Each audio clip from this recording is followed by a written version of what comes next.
离开拍卖行之后，他们就发现被人盯上了，是中荣国的人。白凤薇气息下沉，无数凤羽凭空出现，凤羽流光溢彩，即便是杀人，也像是一种神圣的恩赐。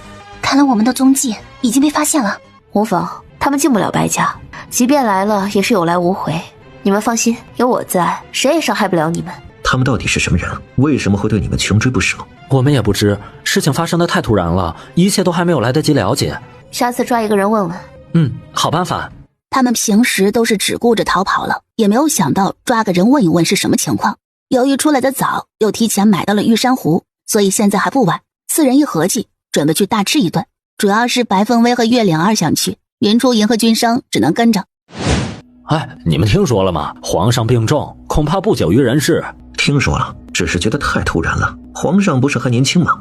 会不会是假消息啊？不会，这种事情谁敢乱说？白凤薇等人从一旁经过，将这些人的对话完全听在耳中。看来皇上是要动手了，放出自己命不久矣的消息，为的就是引蛇出洞。四人刚刚坐下，君家就有人来把君生叫了回去，说是家主有要事相商。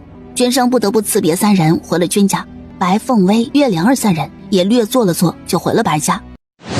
白甜甜收到这个消息之后，就跑去找白起了。父亲，你听说了吗？皇上病重，皇上一旦驾崩，那么登基的就一定是太子。只要我们暗中帮助太子，一定不会亏待白家的。你最好不要和太子走得太近，这些事情不是你该管的。父亲，实话跟你说吧，皇后娘娘和太子殿下已经承诺了我的太子妃之位，到时候我当上了皇后，难道还会少了白家的好处吗？白甜甜的这一番言论让白起心惊肉跳。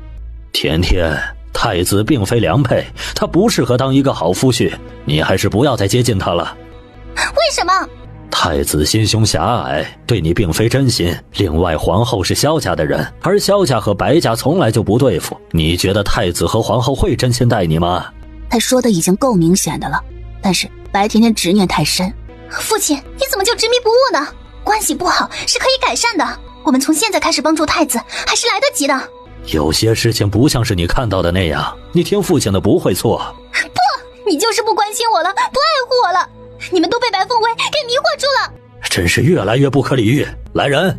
白起没有再说话，让人把白甜甜带了下去，并叮嘱如果太子来白家就拒之门外。路上白甜甜看到了回来的白凤薇。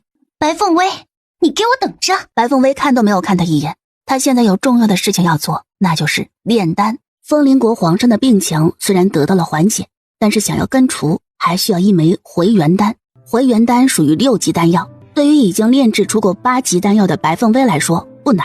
不多时，丹药已成，然后和欧宏远一道进了宫。你把丹药给皇上吧，这里面有9颗丹药，吃1颗即可。是师父。听到欧宏远叫白凤薇师父，皇上面露震惊之色。这个女子是什么世外高人，如此的神奇？他没有犹豫地吃了1颗。须臾，皇上原本暗淡无光的脸色变得容光焕发。果然是药到病除啊，这位姑娘果然是神医。